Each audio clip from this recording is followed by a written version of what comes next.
ಸ್ನೇಹಿತರ welcome back to Mahi updates YouTube channel. Gruhalakshmi ಯೋಜನೆಯ ಅಪ್ಡೇಟ್ಗೆ ತಮಗೆಲ್ಲರಿಗೂ ಆತ್ಮೀಯವಾದ ಸ್ವಾಗತ. ನೋಡಿ, ಗೃಹಲಕ್ಷ್ಮಿ ಯೋಜನೆಯ ಫಲಾನುಭವಿಗಳು 22ನೇ ಕಂತು ಹಣ ಯಾವಾಗ ಜಮಾ ಆಗುತ್ತೆ ಕರೆಕ್ಟಾಗಿ ಹೇಳಿ ಅಂತ ಹೇಳಿಬಿಟ್ಟು ಒಂದು ಅಪ್ಡೇಟನ್ನು ಕೇಳ್ತಿದ್ರು. ಸೊ 22ನೇ ಕಂತು ಹಣ ಕುರಿತು ಸ್ವತಃ ಲಕ್ಷ್ಮೀ ಹೆಬ್ಬಾಳ್ಕರ್ ಮೇಡಮ್ ಅವರೇ ಒಂದು ಕಡೆ ಅಪ್ಡೇಟನ್ನು ಕೊಟ್ಟಿರುವಂಥದ್ದು. ನಿಮಗೆ 22ನೇ ಕಂತು ಹಣ ಜಮಾ ಕುರಿತು ಇವತ್ತಿನ ಈ ವಿಡಿಯೋದಲ್ಲಿ ಒಂದು ಅಪ್ಡೇಟ್ ಆದರೆ ಸಿಗುತ್ತೆ. ಆ್ಯಂಡ್ ನೆಕ್ಸ್ಟ್ ಹಾಗೇನೂ ಸಹ ನಿಮಗೆ ದಸರಾ ಹಬ್ಬಕ್ಕೆ ಏನು 4,000 ಹಣ ಜಮಾ ಆಗುತ್ತೆ ಅಂತ ಹೇಳಿಬಿಟ್ಟು ಅಪ್ಡೇಟ್ಸ್ ಆದರೆ ಬರ್ತಿದ್ದಾವೆ. ಇದು ಯಾವ ರೀತಿ ಬರುತ್ತಾ ಇಲ್ವಾ ಅಂತ ಹೇಳಿಬಿಟ್ಟು ಇವತ್ತಿನ ಈ ವಿಡಿಯೋದಲ್ಲಿ ತಿಳಿಸ್ಕೊಡ್ತೀನಿ. ವಿಡಿಯೋ ಖಂಡಿತವಾಗ್ಲೂ ಇಂಫಾರ್ಮೇಟಿವ್ ಆಗಿರುತ್ತೆ. ಆ ವಿಡಿಯೋನ ಕಂಪ್ಲೀಟಾಗಿ ವಾಚ್ ಮಾಡಿ.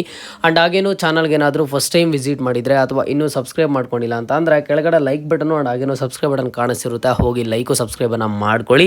ಆ್ಯಂಡ್ ಈಗಾಗಲೇ ಯಾರೆಲ್ಲ ಲೈಕ್ ಮಾಡಿ ಸಬ್ಸ್ಕ್ರೈಬ್ ಮಾಡಿ ಸಪೋರ್ಟ್ ಮಾಡ್ತಿದ್ದೀರಾ ಎಲ್ಲರಿಗೂ ಥ್ಯಾಂಕ್ ಯು ಸೋ ಮಚ್. ಮೊದಲಿಗೆ ನೋಡಿ, ಗೃಹಲಕ್ಷ್ಮಿ ಯೋಜನೆಯ ಫಲಾನುಭವಿಗಳಿಗೆ ವರಮಹಾಲಕ್ಷ್ಮಿ ಹಬ್ಬಕ್ಕೆ 21ನೇ ಕಂತು ಹಣ ಜಮಾ ಆಯಿತು. ಅದಾದಮೇಲೆ ಗೃಹಲಕ್ಷ್ಮಿ ಯೋಜನೆಯ ಫಲಾನುಭವಿಗಳಿಗೆ ಯಾವುದೇ ಹಣ ಆದರೆ ಜಮಾ ಆಗಲಿಲ್ಲ. ಎಲ್ಲರೂ ಸಹ 22ನೇ ಕಂತು ಹಣ ಆಗಸ್ಟ್ ತಿಂಗಳಲ್ಲೇ ಗೌರಿ ಗಣೇಶ ಹಬ್ಬದ ಟೈಮಿಗೆ ಬರುತ್ತೆ ಅಂತ ಹೇಳಿಬಿಟ್ಟು ಎಲ್ಲರೂ ಒಂದು ನಿರೀಕ್ಷೆಯನ್ನು ಇಟ್ಕೊಂಡಿದ್ರು.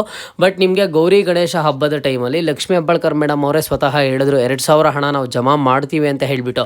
ಬಟ್ ಇದುವರೆಗೂ ಸಹ ಗೃಹಲಕ್ಷ್ಮಿಯರಿಗೆ 22ನೇ ಕಂತು ಹಣ ಆದರೆ ಜಮಾ ಆಗಿಲ್ಲ. ಹಾಗಾಗಿ ಫಲಾನುಭವಿಗಳು ಪ್ರತಿನಿತ್ಯ ಕೇಳ್ತಿದ್ದಾರೆ, ನಮಗೆ 22ನೇ ಕಂತು ಹಣ ಯಾವಾಗ ಬರುತ್ತೆ ಹೇಳಿ, 22ನೇ ಕಂತು ಹಣ ನಮ್ಗೆ ಯಾವಾಗ ಜಮಾ ಆಗುತ್ತೆ ಏನು ಅಂತ ಹೇಳಿಬಿಟ್ಟು. ಸೊ ನಿಮಗೆ 22ನೇ ಕಂತು ಹಣ ಕುರಿತು ಇದೀಗ ಬಂದಿರುವಂತಹ ಒಂದು ಹೊಸ ಅಪ್ಡೇಟ್, ಒಂದು ಬಿಗ್ ಅಪ್ಡೇಟ್ ಅಂತಲೇ ಹೇಳ್ಬೋದು. ಅಫಿಷಿಯಲ್ ಆಗಿ ಲಕ್ಷ್ಮೀ ಹೆಬ್ಬಾಳ್ಕರ್ ಮೇಡಮ್ ಅವರು ಹೇಳಿಕೆಯನ್ನು ಕೊಟ್ಟಿದ್ದಾರಂತೆ. ಇನ್ನು ಆದಷ್ಟು ಸಹ ಗೃಹಲಕ್ಷ್ಮಿಯರಿಗೆ 22ನೇ ಕಂತು ಹಣ ಬಂದುಬಿಟ್ಟು ಇನ್ನೊಂದು ವಾರದೊಳಗಡೆ ಹಣ ಬಿಡುಗಡೆ ಮಾಡ್ತೀವಿ ಅಂತ ಹೇಳಿರುವಂಥದ್ದು. ಅಂದರೆ ನಿಮಗೆ ಇದೇ ತಿಂಗಳಲ್ಲಿ 15ನೇ ತಾರೀಕು ಒಳಗಡೆ ಹಣ ಬಿಡುಗಡೆ ಆಗುತ್ತೆ. ಹಣ ಬಿಡುಗಡೆ ಆಗಿದ್ದಾದ್ಮೇಲೆ ಈ ತಿಂಗಳ ಒಳಗಡೆ ನಿಮ್ಮೆಲ್ಲರ ಒಂದು ಬ್ಯಾಂಕ್ ಖಾತೆಗಳಿಗೆ ಹಣ ಜಮಾ ಆಗುತ್ತೆ. ನೋಡಿ, ಇಲ್ಲಿ ಬಂದು ಯಾವುದೇ ಎಕ್ಸಾಕ್ಟ್ ಡೇಟ್ ಆಗಲಿ ಎಕ್ಸಾಕ್ಟ್ ಟೈಮ್ ಆಗಲಿ ಹೇಳಿಲ್ಲ. ಬಟ್ ಕಳೆದ 2 ದಿನಗಳ ಹಿಂದೆ ಹೇಳಿರುವಂಥದ್ದು, ಒಂದು ವಾರದೊಳಗಡೆ ಎಲ್ಲರ ಒಂದು ಬ್ಯಾಂಕ್ ಖಾತೆಗಳಿಗೆ 2,000 ಹಣ ಜಮಾ ಮಾಡ್ತೀವಿ 22ನೇ ಕಂತು ಹಣ ಕುರಿತು ಅಂತ ಹೇಳಿ. ಸೊ ನೀವೆಲ್ಲ ಏನು ಅನ್ಕೊಂಡಿರ್ತೀರಾ, ಹೋಗ್ಲಿ ಬಿಡಿ, ಹೆಂಗೋ ಈಗ ಆಗಸ್ಟ್ ತಿಂಗಳಲ್ಲಿ ಗೌರಿ ಗಣೇಶ ಹಬ್ಬದ ಟೈಮಲ್ಲಿ ಹಣ ಜಮಾ ಮಾಡ್ತೀವಿ ಅಂತ ಅಂದರೂ ಮಾಡಲಿಲ್ಲ. ಅದಾದಮೇಲೆ ನೆಕ್ಸ್ಟ್ ಇವಾಗ ಹೋಗ್ಲಿ 2,000 ಹಣ ಜಮಾ ಮಾಡ್ತಿದ್ದಾರೆ ಅಂತ ನೀವು ಖುಷಿ ಪಡ್ಬೋದು. ಬಟ್ ಇಲ್ಲಿ ಇರುವಂತಹ ಇನ್ನೊಂದು ಬಿಗ್ ಟ್ವಿಸ್ಟ್ ಏನು ಅಂತ ಅಂದರೆ, ಇಲ್ಲಿ ಏನು ಹೇಳಿದ್ದಾರೆ ಹೇಳಿಕೆ ಅಂತ ಅಂದರೆ, ಒಂದು ವಾರದೊಳಗಡೆ ಗೃಹಲಕ್ಷ್ಮಿ ಯೋಜನೆಯ ಫಲಾನುಭವಿಗಳಿಗೆ 22ನೇ ಕಂತು ಹಣ ಜಮಾ ಮಾಡ್ತೀವಿ.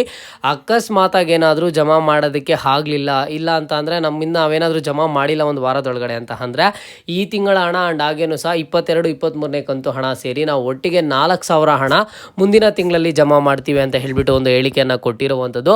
ಸೊ ಈಗ ನೀವು ಅನ್ಕೋಬೋದು, ಈ ತಿಂಗಳಲ್ಲಿ 2,000 ಕೊಟ್ಟು ಮುಂದಿನ ತಿಂಗಳಲ್ಲಿ 2,000 ಕೊಟ್ಟಿದ್ರೆ ನಮಗೂ ತುಂಬ ಖುಷಿ ಆಗ್ತಿತ್ತಲ್ವ, ನಮಗೂ ಹೆಲ್ಪ್ ಆಗ್ತಿತ್ತಲ್ವ ಅಂತ ಹೇಳಿಬಿಟ್ಟು. ಬಟ್ ಇಲ್ಲಿ ಗೃಹಲಕ್ಷ್ಮಿ ಯೋಜನೆಯ ಫಲಾನುಭವಿಗಳಿಗೆ ಒಂದು ರೀತಿಯಲ್ಲಿ ಗುಡ್ ನ್ಯೂಸ್ ಬಂದಂಗೆ ಬಂತು. ಬಟ್ ಇಲ್ಲಿ ಇನ್ನೊಂದು ಅಪ್ಡೇಟ್ ಏನು ಕೊಟ್ಟರು, ಈ ಒಂದು ವಾರದೊಳಗಡೆ 2,000 ಹಣ ಬಿಡುಗಡೆ ಏನಾದರೂ ಮಾಡಿಲ್ಲ ಅಂತ ಅಂದರೆ ನಾವು ಒಟ್ಟಿಗೆ 4,000 ಹಣ ಮುಂದಿನ ತಿಂಗಳಲ್ಲಿ ಜಮಾ ಮಾಡ್ತೀವಿ ಅಂತ ಹೇಳ್ತಿರುವಂಥದ್ದು. ಸೊ ನಾವು ಈ ಅಪ್ಡೇಟ್ಸ್ ಪ್ರಕಾರ ನೋಡೋದಾದರೆ ಮುಂದಿನ ತಿಂಗಳಲ್ಲಿ 2ನೇ ತಾರೀಕೇನೋ ದಸರಾ ಹಬ್ಬ ಇರುವಂಥದ್ದು. ದಸರಾ ಹಬ್ಬದ ಪ್ರಯುಕ್ತ ಎಲ್ರಿಗೂ ಸಹ ಒಂದೇ ಸರಿ 4,000 ಹಣ ಜಮಾ ಮಾಡುವಂತಹ ಸಾಧ್ಯತೆಗಳಾದರೆ ಇದ್ದಾವೆ. ಹಾಗಾಗಿ ಗೃಹಲಕ್ಷ್ಮಿ ಯೋಜನೆಯ ಫಲಾನುಭವಿಗಳು ನೀವು ಪ್ರತಿನಿತ್ಯದ ಅಪ್ಡೇಟ್ಸ್ಗಾಗಿ ವೆಯ್ಟ್ ಮಾಡಬೇಕಾಗುತ್ತೆ. ಏನೇನೆಲ್ಲ ಚೇಂಜಸ್ ಆಗುತ್ತೆ, ಏನೇನೆಲ್ಲ ಅಪ್ಡೇಟ್ಸ್ ಕೊಡ್ತಾರೆ ಅಂತ ಹೇಳಿಬಿಟ್ಟು.